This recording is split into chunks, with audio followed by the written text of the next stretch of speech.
city of Waterbury. I've been here 75 years. If we don't take care of the seniors right now in this community now, a lot of seniors are going to be bailing out and moving to other communities and moving out of the state. I, for one, do not want to leave. I've been here all my life.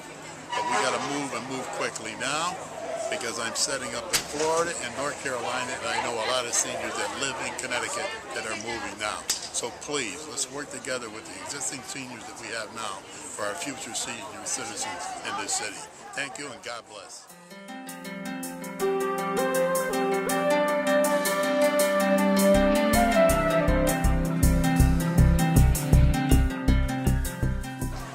I see a lot of the agencies that are here to support the senior programs that the mayor is going to be putting forward. Everyone has to know that the senior citizens in Waterbury number about 21,000. That roughly is 18% of the city of Waterbury. So it's good that we're finally going to take a look at. Of course, we're not seniors. We're just here trying to promote the seniors. You don't understand.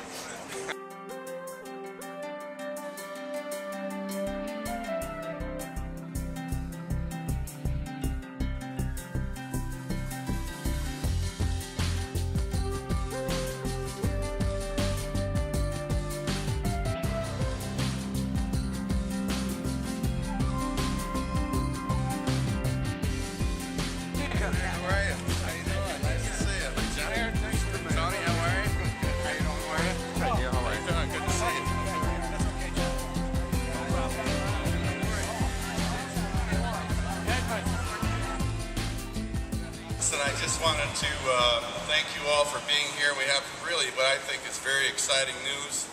And so we immediately started to collaborate with the Connecticut Community Foundation. And, you know, I have to say, through Ingrid Manning, Carol O'Donnell, and now Paula Van Ness and Deb, we've really had some great conversations and great collaborations. And then we brought in the Western Connecticut area Agency on Aging. And we also brought in, of course, new opportunities for Waterbury. And so everyone collaborated, and we started to think about ways that we could provide services. And this is where Connecticut Community Foundation really stepped up, and stepped up big. You know, they came to the table and were willing to come up with significant dollars to help fund some programs for the seniors here in the city of Waterbury. And so we came up with this great acronym, BRASS.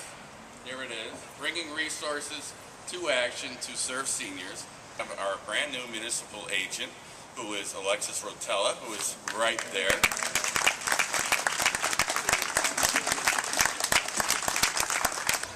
I want to make sure that in addition to acknowledging the Connecticut Community Foundation and the Western Connecticut area on aging, and of course new opportunities. Is Mary Kay Gill here? There she is. Hi, Mary Kay. Through funding from Connecticut Community Foundation through AAA, we have a lady named Heather Burns who's been on staff. Heather, you here? There she is. And Heather's doing a great job. I mean, she provides information on she's a benefits specialist, Medicare, Medicaid, all those complicated, crazy things. That's, by the way, the important part of this. The municipal agent and Heather and AAA and Connecticut Community Foundation, and now Incorporated, as I keep saying, are working together. And so with that, I would now like to call on Paula Van Ness, who's the CEO of the Connecticut Community Foundation. A little bit of background about how we got to this point. And I must say there was one defining moment for us, and that is when the East Hill Woods Fund at the Connecticut Community Foundation was started by the Board of Trustees of East Hill Woods with a $9.2 million gift. We use the investment proceeds from that gift in order to fund these kinds of projects. And so we're so excited. So in the last year, we established the Pathways Services for Seniors initiative. We really want our region to be known for a high quality of life for all our residents. We're fortunate at the Connecticut Community Foundation to have a program officer totally focused on senior services, and I want to acknowledge her because she is a spark plug. She keeps us going and keeps us on track, and that's Debbie Stein.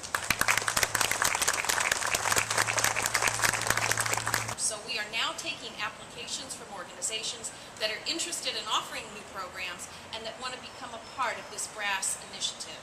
So we are very excited about this initiative and really pleased to be a part of this collaboration. Thank you. I need to acknowledge some folks that have worked so hard on this since the first of the year, and that's from our office, Sarah Gary and Mickey Albini. Is very soon, in the next couple of weeks, we're putting together a transportation committee. One of the things that I heard, yeah, there you go, but is a ferocious advocate for seniors. I'd like to introduce Lucille Keating. And it seems to me that the federal and the state government aren't helping us. They're making our lives more complicated. You gotta read this, you gotta fill that out. It's impossible for a senior. And don't forget, you younger people, our minds aren't as sharp as they used to be. So give us a break, politicians. We finally got one that's going to help us. Let's keep him in office. Thank you.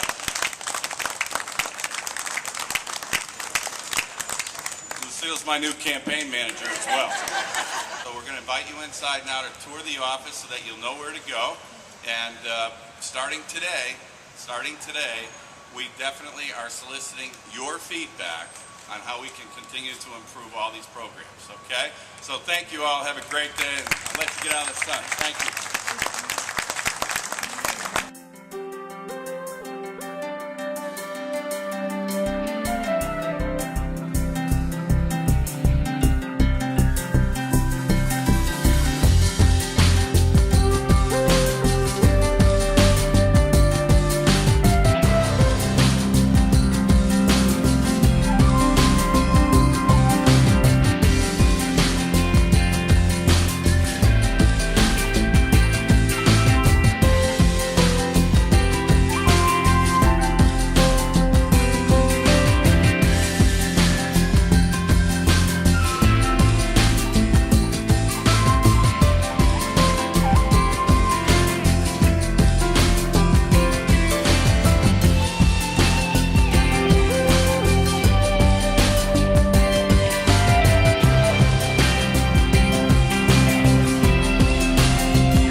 ourselves. That's what I tell the seniors. You have to open your mouth, because if you don't, there's not going to be anybody to open it for you.